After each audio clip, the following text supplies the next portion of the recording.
Well, here I've got copies of the first edition of one of my favourite authors, E.M. Forster. So we've got A Room with a View and Howard's End, which were both published during his lifetime. Underneath, we've got Maurice, which was not published until after his death in 1971.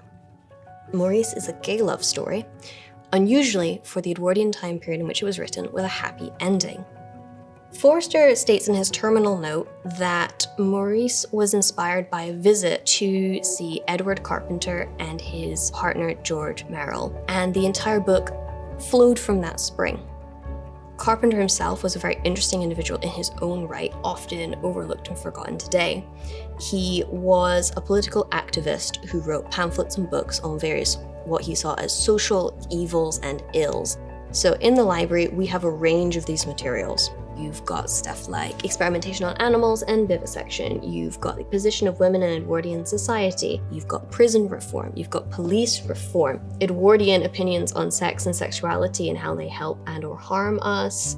He wrote a huge wide range about how he thought we would be able to improve society if we wanted to. Some of his stuff you read and you feel like it could be something that could be said today and would still have the same resonance. Other parts of his work are heavily influenced by Edwardian ideas and feel almost fossilized and archaic. Carpenter lived as openly as you really could in those days as someone who was a man with a male partner. And he was able to write about this without going to jail or having a kind of tragic end to the story. Seeing this kind of relationship allowed Forster to kind of write it into his own book.